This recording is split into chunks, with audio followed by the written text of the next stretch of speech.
नमस्कार, मैं प्रवेंद्र पंडित अलवर न्यूज से आप सभी का स्वागत है। आज एक विशेष पर्व जो पूरा देश सर्व समाज मना रहा है, भगवान विष्णु के छठे अवतार भगवान श्री परशुराम जी की जयंती, अर्थात दूसरा नाम यदि लें, जिस तरह रामनवमी श्री कृष्ण जन्माष्टमी होती है, उसी तरह इसे श्री परशुराम तृतीया भी कहा जा सकता है। इसे अक्षय तृतीया के रूप में पूजा जाता है। और आज इस वार्ता में शामिल होने के लिए हमारे साथ उपस्थित हुए हैं देश के वरिष्ठ पत्रकार भाई सुदेश कपिल, जिनसे आज हम कुछ प्रश्न करेंगे और उनके उत्तर, गहन उत्तर जानने की कोशिश करेंगे। और वो कुछ मुझसे जानना चाहेंगे तो मैं भी अपने यथा योग्य ज्ञान के अनुसार उनके उत्तर दूंगा, क्योंकि बहुत ही पवित्र दिवस है ये। बिल्कुल, धन्यवाद, आपने मुझे आज आपके चैनल पर बुलाया। मैं तो इतना ही कहूंगा, क्योंकि आज एक ऐसा पावन पर्व है जब जमदग्नि के पुत्र भगवान परशुराम का जन्म हुआ। जो परशु हैं, जो सबको पालते हैं, पोसते हैं। उसके बाद राम है, चूंकि वो सनातन के संवाहक हैं, इसलिए उनको परशुराम कहा जाता है। ये अक्षय तृतीया का महापर्व है। आज के दिन विशेष रूप से वृंदावन में बांके बिहारी मंदिर है, वहां प्रभु के चरणों के, श्री चरणों के दर्शन होते हैं, जो साल में एक ही बार होते हैं। आज ही अगर देखें तो ऐसे ऐसे आज ऐसा अच्छा दिन है, चाहे गोदान हो, चाहे सोने का हो, चाहे चांदी के सिक्कों का हो, चाहे वस्त्रों का हो, जो भी दान करेंगे बढ़ता जाएगा। विशेष रूप से लक्ष्मी मां की पूजा करने पर धन्य दान बढ़ता है, ऐसी मान्यता है हमारे सनातन धर्म में। जी, निश्चित रूप से इसीलिए इसे अक्षय तृतीया कहा जाता है कि आज के दिन दान करने से आपका धन, आपका वैभव, आपका यश जो है वो अक्षय होता है। बिल्कुल। भगवान श्री परशुराम का जो प्रारंभिक नाम है वो केवल राम है, ये पूरा विश्व जानता है। पुराणों में, उपनिषदों में सभी जगह इसका वर्णन है। परशु नाम भगवान शिव की तपस्या से उन्हें परस प्राप्त हुआ, उसके बाद उनका नाम परशुराम हुआ। एक बहुत ही पौराणिक कथा मैं बताता हूं सूक्ष्म रूप से, जहां तक मुझे ज्ञात है, कि भगवान परशुराम की माता रेणुका, जमदग्नि ऋषि की पत्नी, और गाधी यानी कि भगवान विश्वामित्र जो थे वो राजा थे। बिल्कुल बिल्कुल। उनकी ये दोनों साथ साथ रहती थी, तो उन्हें पुत्र रत्न प्राप्ति के लिए एक एक फल दिया गया कि आप इस फल को खाओगे तो आपको पुत्र रत्न की प्राप्ति होगी। तो जो फल राजा के लिए दिया गया, यानी कि गाधी के लिए दिया गया, जो विश्वामित्र के जन्म के लिए, और एक फल दिया गया था रेणुका जी के लिए, जहां परशुराम जी को पैदा होना। अब इन्होंने कौतूहलवश वो फल आपस में बदल लिए और एक दूसरे का फल खा लिया। तो इसी का कारण था कि राजा विश्वरथ हुए, यानी कौन? परशुराम। विश्वामित्र जी का मूल नाम है राजा विश्वरथ है। और परशुराम जी जो है वो महर्षि जमदग्नि के पुत्र हैं। तो जो गुण क्षत्रिय के अंदर होने चाहिए थे, वो सारे गुण एक ब्राह्मण कुमार के अंदर, यानी कि परशुराम जी के अंदर आ गए। दुनिया की कोई सी भी ऐसी विद्या नहीं थी शस्त्र और शास्त्र में जिनसे उनको अनभिज्ञता हो।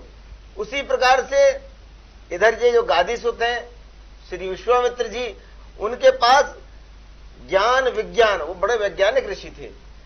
ऐसी कोई सी भी विद्या उनके पास नहीं थी जो उनके पास न हो। एक छोटा सा वृतांत आपको बताता हूं कि महर्षि वशिष्ठ और विश्वामित्र में जिद थी, दोनों ही परम ज्ञानी थे।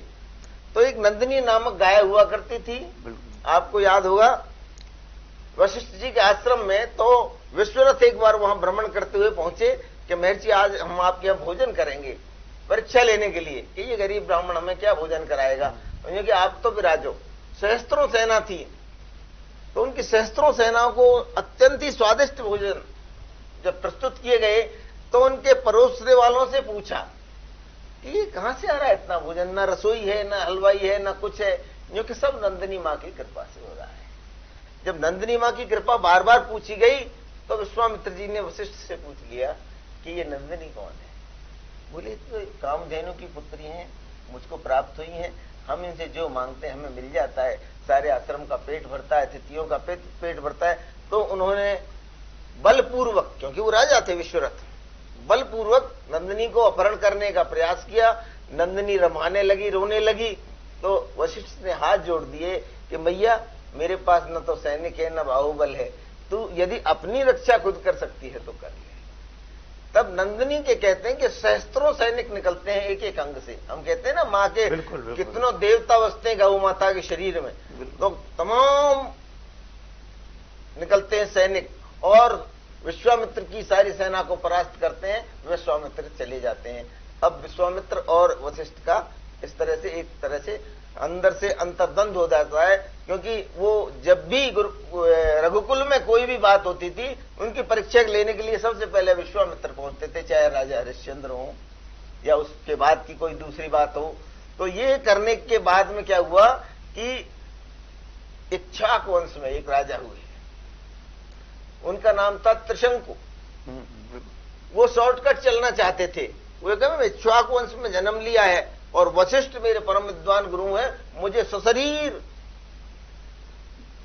स्वर्ग में जाना है, स्वर्ग जाना है। वशिष्ठ ने मना किया कि आपके कर्म इस तरह के नहीं हैं। एक राजा ययाति थे जो बिल्कुल आपके कुल में जो गए सशरीर, आप नहीं जा पाएंगे। तो क्रोध में भरकर वो विश्वामित्र के पास गए कि विश्वामित्र इनके शत्रु हैं और परम प्रबल भी हैं, बड़े ज्ञानी हैं। विश्वामित्र ने उनको तपोबल से सशरीर स्वर्ग में भेज दिया। जैसे ही स्वर्ग में पहुंचे इंद्र ने उन्हें उल्टा धक्का मारा तो लटक गए। विश्वामित्र उन्हें नीचे नहीं आने देते हैं, इंद्र ऊपर नहीं जाने दे रहे हैं। तब जो उनका उल्टा मुंह जो लटका हुआ है उसमें से जो पानी गिरा, जो लार गिरी, उस लार से वहां पर एक नदी उत्पन्न हो गई। उस नदी का नाम पड़ गया कर्मनाशा। और उस नदी का ये महत्व है कि उस पानी को पीने की तो बात दूर रही, लोग छूना पसंद नहीं करते, क्योंकि ये एक ऐसे आदमी की राल से उत्पन्न नदी है जिसने कोई अच्छा कर्म नहीं किया, परिश्रम नहीं किया। अगर हम इसका आचमन करेंगे तो हम भी अपवित्र हो जाएंगे, हमारे सारे कर्म नाश हो जाएंगे। यद्यपि वो आगे चल के वो नदी जाके गंगा जी में मिल जाती हैं और फिर से पवित्र हो जाती है। बात रही परशुराम जी की, तो आपने देखा होगा कि जब लक्ष्मण परशुराम संवाद होता है वहां पर परिहास होते हैं कई जगह। हम रामलीला में परिहास दिखाते हैं कि लक्ष्मण जी परशुराम जी का परिहास कर रहे हैं, लेकिन ऐसा नहीं है, वो व्यंग है। क्योंकि भगवान श्रीहरि जब जब धरती पर अवतार लेते हैं शेष जी को साथ लाते हैं। बिल्कुल वो वहां पर इस बात का ही उलाना दे रहे हैं उनको कि देखो ये आए साथ में मुझे लेके आए। द्वापर में कृष्ण आएंगे, वचन दे रखा है तुझको साथ लेके आऊंगा, तुम अकेले क्यों आएगी। और परशुराम बार बार उनको फरसा दिखाते हैं। वो दिखाते हैं कि मेरे लिए तेरे धनुष की दिव्यास्त्रों की जरूरत नहीं है, मैंने ब्राह्मण कुल में जन्म लिया है और मैं तो अजर अमर हूं। जो मरता है उसके साथ तुम भी जाओगे। नहीं पर वो रामायण जी में और अगर मैं तो मरूंगा नहीं तो मैं तुम्हें यहां शेष को कहां रखूंगा, वहां पर क्षीर सागर में कौन रहेगा। तो वो आपस में उनका इसी बात का युद्ध है। और परशुराम जी के पास वो शस्त्र तब थे जब कृष्ण का राम का जन्म भी नहीं हुआ था। आपको याद होगा कि जैसे ही धनुष यज्ञ होता है तो सारंग पाणी देने के लिए वो स्वयं आते हैं परीक्षा लेने के लिए कि वास्तव में यही राम है क्या। तो वो धनुष अपने आप उनके पास चला जाता है। चाहते तो खुद भी चला सकते थे उसको, लेकिन उन्होंने नहीं चलाया था। एक इसलिए कि मुझे उचित समय आने पर जब मैं अवकाश प्राप्त कर लूंगा अपने अवतार का, परशुराम जी श्री विष्णु का अवतार है, और जब मैं अवकाश प्राप्त कर लूंगा तब ये सारंग पाणी इसको दूंगा। इसी प्रकार गुरु संदीपन के आश्रम में जब श्री कृष्ण पूरी विद्या प्राप्त कर लेते हैं तो परशुराम जी पहुंचते हैं कि मेरे ये किसी काम का नहीं था, कि मेरे समय के तो केवल वो दुष्ट राजा थे, सभी राजा नहीं, वो दुष्ट राजा जो प्रजा को कष्ट पहुंचाते थे उनके लिए तो मेरा तपस्वी बहुत था। तो ये सुदर्शन चक्र आज से तू धारण कर। यानी कि परशुराम जी के पास श्री रामचंद्र जी का परमस्त्र और श्री कृष्ण जी का परमस्त्र उनके पास थे। ऐसे थे भगवान परशुराम, इतने तपस्वी त्यागी थे। ये अफवाह भी फैलाई जाती हैं कि वो सदैव क्रोध करते थे, ऐसा नहीं। आप परशुराम जी के बारे में हम तो देखो बचपन से ब्राह्मण कुल में जन्म लिया है, तो रामायण जी वाचन करते रहे हैं। निश्चित रूप से जो व्यंग होता है उस संवाद में, चूंकि केवल अनभिज्ञता में होता है, हाँ। चूंकि उनका जो क्रोध अवतार है वो मतलब क्षत्रियों की तरह है, पर उनका जो नम्र व्यवहार है, क्योंकि परशु और राम सनातन की एक संस्कृति जो केवल समझाइश करती है, जो विद्या फैलाती है। जहां परशु है वो दुनिया को पालने वाले हैं, चूंकि उन्होंने शिव जी की अखंड लाखों वर्ष सेवा की, पूजा की। जब उनको फरसा मिला, जब और सेवा की तो उनको धनुष मिला, और उनको इस तरह का ज्ञान और दान करने का भी महत्व बताया गया कि आप जब भी कुछ ऐसा करेंगे, निष्कलंक पापी होंगे, उनको काटेंगे, तभी इस धरती का उद्धार होगा। इसलिए उन्होंने 21 बार उन दुष्टों का संहार किया जिन्होंने आमजन, आज के अगर कहें तो जनता को परेशान किया। बिल्कुल। तो परशु और राम दो नाम मिले और मिलके पूरी सभ्यता और सृष्टि को इस तरह संचालित और विद्वता के लिए किया। ब्राह्मण पूरे अपने शास्त्र सिखाए तो एक तरफ शस्त्र सिखाया, क्योंकि दोनों ही चीज जरूरी है, चाहे सतयुग में हो चाहे कलयुग में हो। बिल्कुल बिल्कुल। त्रेता युग भी इसी अक्षय तृतीया को प्रारंभ हुआ। अगर बात करें तो ये धरती जो अलवर की धरती है, ये विश्वत रेखा पर है। यहां भी एक रेणागिरी धाम है जहां रेणुका मैया का स्थान है। जी बिल्कुल। सबसे महत्वपूर्ण बात है कि अलवर हम बहुत तपोभूमि पे हैं। यहाँ महाराज भर्तरी हुए जो उज्जैन के राजा थे।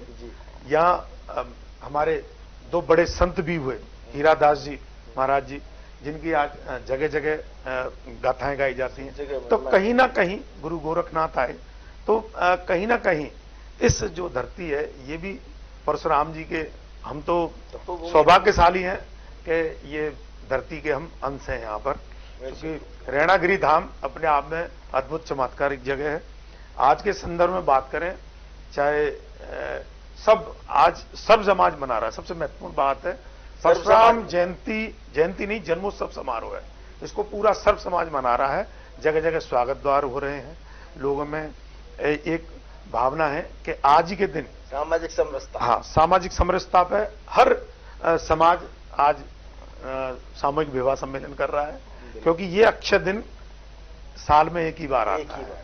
यहाँ जब जब ये इस तरह का दिन आता है, लोग अपने पाप नदियों में नहाने जाते हैं, कुछ जो स्नान सरोवर बनाए गए हैं वहां नहाने जाते हैं और अपने आप को पुण्य का लाभ प्राप्त करते हैं, दान करते हैं। कोई गौ दान करता है, तो कोई हरे चारे का दान करता है, कोई सोने का करता है। तो बहुत सारी ऐसी विद्या हैं। चूंकि आज के कलयुग में अगर देखें तो परशुराम जी का आचरण पर चलना भी बिल्कुल वो 100% कहा जाता है कि हम सबको सनातन को पाल के और शत्रुओं का संहार करें तो ही हम परशुराम कहना। उनकी उपस्थिति मात्र ही शत्रुओं में दुष्टों में भय व्याप्त करती थी। एक प्रसंग और आता है, आप देखें धनुष युद्ध के समय पर, कि राजा बार बार कहते हैं कि इस कन्या का अपहरण कर लो और इन दोनों बच्चों को बांध दो। लक्ष्मण जी बार बार देखते हैं कि कौन कह रहा है। राम जी को डर होता है कि अगर लक्ष्मण ने मुझे कहते हुए किसी को देख लिया तो लक्ष्मण अभी इन सभी राजाओं का संहार कर देंगे। तो उन्होंने कहा इसका इलाज तो मेरे पास है, कि मेरा एक स्वरूप अभी भी धरती पर जिंदा है, जिन्हें कहते हैं भगवान परशुराम, जो अवकाश प्राप्त कर, जैसे चार्ज देना कहते हैं ना आज की भाषा में, जो मुझे चार्ज देने आने वाले क्यों ना उन्हें पहले ही बुला लूं मैं। तो जैसे ही उन्होंने स्मरण किया परशुराम जी का श्री राम ने, तो परशुराम जी जैसे ही सामने आके खड़े हुए दरवाजे पे, चारों तरफ से कोई दरवाजा नहीं, एक ही है, तो देखते ही परशुराम जी को राजाओं के मुंह खुले रह गए कि अब गए हम काम। केवल इसका के लिए कि बिना युद्ध के, बिना जनहानि के इस समस्या का समाधान हो जाए और ये सारंग धनुष भी राम जी को मिल जाए। तो वो जो दुबले पतले राजा थे वो तो सारे मोटे मोटे राजाओं के पीछे छुप गए और मोटे मोटे राजा भगवान को याद करने लगे कि अब तो हमारा बचना बड़ा भारी मुश्किल है, क्योंकि इसमें से कौन बचेगा, ये तो परशुधारी जो क्षत्रियों के शत्रु है, ऐसी बात है। तो श्री राम जी में परशुराम जी में समानता आपने देखी, कितना कोऑर्डिनेशन है कि उन्होंने स्मरण किया और परशुराम जी उस चीज को शांत करने आए। वहां युद्ध करने नहीं आए, वो शांत करने आए उस चीज को, कि समस्या का समाधान हो जाए। क्योंकि वैदेही यानी कि जिस ये दिव्य जन्म कहा जाता है। मां सीता जो है ना दिव्य जन्म, क्योंकि ये गर्भ से जो जन्म लेती है ना, वो तो हमारे आपके सबके कन्याएं होती हैं। एक तो द्रौपदी माता है, आपको मालूम होगा, वो यज्ञ से जन्म है, और माता सीता माता है, जन्मी, इनको भूमि जया कहते हैं, इसीलिए भूमि से जन्म लिया है, क्योंकि ये तो श्री इनके लिए ही हुई है, श्री हरि के लिए ही, तो इनको किसी तरह से हम जोड़ देवें। और मैं चला जाऊं महेंद्र पर्वत पर, और शेष जी यानी लक्ष्मण जी को लेकर के राम जी अपने साथ में अयोध्या में राज करें, और समय आने पर सरयू में समाधि लेवें। नहीं तो इसी पे तो प्रसंग बनता है कि जो गंगा माँ का आज का जो दर्शन होता है, जी। वो आज ही के दिन प्रारब्ध शुरू होता है। गंगा जी की जो आरती होती है या उनका पूजन किया जाता है, वो भी आज के दिन होता है। जो माँ, हम जो अन्नपूर्णा आप देखते हैं आजकल, सरकार भी अन्नपूर्णा रसोई चलाती है, वो भी आज का ही प्रारब्ध है, आज ही उसका शुभारंभ होता है। पहली बात, परशुराम जी 6 कला में थे, छठे अवतार थे। राम जी 12 कला में थे। जब ये सब सारे बीत गए तो कृष्ण जी आए, वो सीधे 16 कला में आए। 4 छल की कला, 4 छल की कला लाए। उनमें हसमुख स्वभाव, उनका रहना, वही स्वभाव भगवान परशुराम का कहलाता है।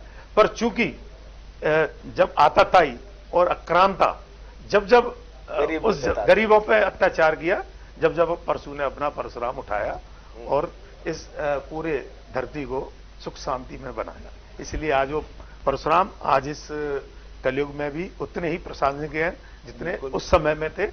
एक समय वो आया था जब उनके हाथ पर फरसा चिपक गया था, बिल्कुल, इतना क्रोध हो गया था उन्हें कि गरीब पब्लिक को दुष्ट राजा, सभी राजा नहीं, दुष्ट राजा इतना परेशान करते थे, जो छोटे मोटे राजाओं के तो जमीन को हत्या लेते थे, उनके गौधन को, उनके धन को, उनकी स्त्रियों को बुरी नजर से देखते थे। तो उन्हें इतना क्रोध आया कि उन्हें काटते काटते वो थके नहीं, हाथ से फरसा चिपक गया।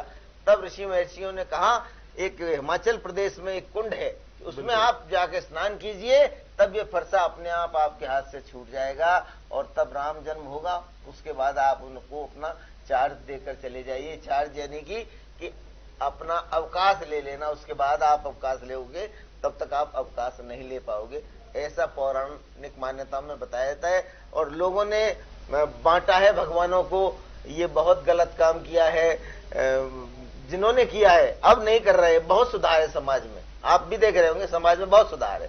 आज अम्बेडकर जयंती होती है, आप देखते हो, सब लोग पानी की प्याऊ लगाते हैं, सब लोग अच्छी तरह से हर्षोल्लास से मनाते हैं। भगवान की पूजा तो सब करते ही हैं। कल को यादव लोग कहेंगे श्री कृष्ण जी तो हमारे हैं, अरे हमारा बंसी वाला है, हम ब्रजवासी हैं, हमारे वो कैसे अकेले, वो तो पूरे विश्व के राजा है। बिल्कुल।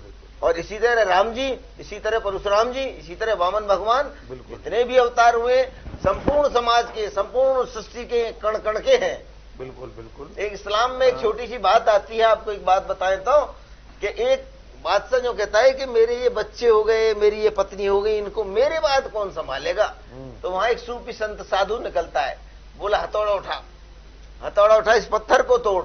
वो उस पत्थर को धड़ाधड़ तोड़ता जाता है। तोड़ने के बाद जब पत्थर चूर चूर हो जाता है, जो कि हटाओ पत्थर को हटाने के बाद उसके नीचे एक छोटा सा कीड़ा निकलता है, काले से रंग का। बोले कि इसको कौन संभाल रहा है, बोले ऊपर वाला। तो जो कि इनको तेरे जो ये है ना सगे संबंधी, इनको भी ऊपर वाला ही संभालेगा। इसी तरह हमारे जो ये भगवान है, जिन्हें हम अवतार कहते हैं, ये लोग पैगंबर कहते हैं, हम उन्हें अवतार की श्रेणी में रखते हैं, यानी कि उनमें भगवान के समस्त गुण विद्यमान होते हैं। ये सारी सृष्टि का पालन करते हैं, बुरे को बुरा फल देते हैं। इसलिए परशुराम जी को कहा जाता है, आपको बता देता हूं मैं, कि निष्पक्ष निडर हैं, न्याय दृष्टि ये जान रही सारी सृष्टि। भगवान के बारे में कहा गया है कवि के द्वारा। और कभी कभी कहते हैं, हे दया सुंदर करुणा निधान, कोई पुत्र नहीं है तेरे समान। क्योंकि उन्होंने, इसलिए वो अकेले रहे। और जैसे हनुमान जी को वर प्राप्त है अमर, ऐसे ही भगवान परशुराम को है। फिर उनको कहा जाता, हर युग में तेज प्रबल तेरा, हर युग में तेज प्रबल तेरा, हर युग में देखा बल तेरा। बहुत बड़ी बात है, निश्चित रूप से, है ना। फिर उसके बाद कहते हैं, गुरु भीष्म द्रोण तुम कर्ण के हो। आप देखो, तीनों बड़े योद्धा। और फिर उसके बाद कहते हैं, नहीं एक के तुम हैं, हर वर्ण के हो। मैंने कहा ना, परशु मतलब जो हर किसी को पालने वाला, और राम मतलब सनातन स्वयंभू संस्कृति, और दुनिया में आमजन में माता पिता की आज्ञा करने वाले वो राम। अपने 12 लक्षण दिए उन्होंने। हाँ। राम जी को। फिर जो न्याय धर्म के लिए लड़ेंगे, हर युग में संग्राम करेंगे, वही परशुराम कहलाएंगे। बिल्कुल सही। ये इतनी बड़ी बात है परशुराम जी के लिए, बात क्योंकि और इन बातों को कहने के लिए हमें, चाहे हम ब्राह्मण नहीं, जो इस सनातन संस्कृति को माने, उनको सबको ये चीज अपनानी होगी, क्योंकि हर युग में ही संग्राम हुआ है, चाहे आतंकी हो, चाहे व्यभिचारी लोग हो, उनको सुधारने के लिए, उनको इस समाज में ताना माना बनाने के लिए समय समय पे परशुराम को इस धरती पे आना होता है, चाहे वो राम के रूप में हो, चाहे कृष्ण के रूप में हो, चाहे वो किसी आने वाले कल की आने के रूप में हो। जैसा कि घोषणा हो चुकी है महाभारत में कि संबल ग्राम में कल की रूप में भगवान अवतार लेंगे। और जहां तक भगवान परशुराम का है, तो परशुराम भगवान को का क्रोध सदैव ही दिमाग का क्रोध था, हृदय का क्रोध नहीं हुआ करता था। ये पूरा विश्व जानता है। दिमाग का क्रोध सिर्फ हत्या करता है, बिल्कुल, और हृदय का जो क्रोध होता है वो सामने वाले में मानवता पैदा करता है। आज हम लोग ब्राह्मण लोग सभ्य हैं, और भी सारे लोग सभ्य हैं, सब सारा समाज एक दूसरे से जुड़ता चला जा रहा है। ऐसा हमने देखा है कि जब से हमने इन देवों को सर्व समाज द्वारा पूजना शुरू किया है, तब से हम ये देख रहे हैं कि समाज में सुधार है। आज देखिए, आज के अगर वर्तमान युग की बात कर रहे हैं हम, तो आज ये अच्छे दिन ऐसा है, गुर्जर समाज में आज शादी हो रही है जी, सामूहिक विवाह हो रहे हैं, कोली समाज में हो रहा है, जाटू समाज में हो रहा है, ब्राह्मण समाज में हो रहा है, वैश्य समाज में हो रहा है। आज ऐसा कोई समाज नहीं बचा जो अच्छे दिन, क्योंकि आज के दिन किया हुआ कन्यादान भी महत्वपूर्ण कहलाता है, अच्छा दान हो जाता है। तो भगवान तो ये तो स्वयं संपूर्ण कला के धनी हैं, और इस जगत को कुछ ना कुछ सिखाने ही आए हैं। हम आज इनकी जन्मोत्सव कार्यक्रम पे जगह जगह कार्यक्रम हो रहे हैं, शोभा यात्रा निकलेगी, बिल्कुल आमजन उनसे सीखेगा निश्चित रूप, क्योंकि आप बड़े कवि हैं और सुनाते रहे हैं। तो मैं चाहता हूं 4 लाइन आप वो भी सुनाएं जो इनके लिए साक्षात कही गई हैं। देखिए, मैं राम जी पर एक ही बस मैं 2 ही लाइन सुनाऊंगा केवल मेरे राम जी पर। जिसके मन में राम नहीं है उसे कहीं आराम नहीं है, चाहे वो परशुराम है या राम है। जिसके मन में राम नहीं, हृदय स्थल पर राम का होना, राम का मतलब अयोध्या के राजा राम नहीं है, रमा हुआ ऑलमाइटी, जो कण कण में रमा है वही राम है। और जिसके हृदय में वो राम नहीं रमा हुआ है, वो मानवता को प्राप्त करने में कुछ तो समय लेगा, और ये निरंतरता जारी रहेगी। और आज के दिन हम ये संकल्प लेते हैं कि सर्व समाज को जोड़कर चलना है। बिल्कुल बिल्कुल, इस विघटनात्मक शक्तियों से हमें युद्ध करना है, जो आज हमारे समाज को, हमारे सनातन संस्कृति को, सनातन समाज को बांटने का प्रयास कर रहा है। उनसे हमें हाथों वाला युद्ध नहीं करना है, वैचारिक युद्ध करना है, हृदय से युद्ध करना है, और उनको समझाइश तक पहुंचाना है कि देखिए, सनातन का मतलब है शुरू से जो चला रहा है, सृष्टि से लेके प्रलय तक जो रहेगा वही सनातन है। तो आज हम संकल्प लेते हैं, आप भी संकल्प लें। भगवान श्री परशुराम जी की जयंती पर, अक्षय तृतीया के अवसर पर हम भगवान की सदैव श्री चरणों में अपना स्थान मांगते रहें, और सदैव गरीबों को सुख देते रहें, गौ माता की सेवा करते रहें, और किसी को अन्न मिले ऐसा सदैव प्रयास करें, कोई हमारा पड़ोसी भूखा न सोए, ऐसी हम प्रार्थना करते हैं। जय परशुराम, जय श्री राम, जय परशुराम। नमस्कार।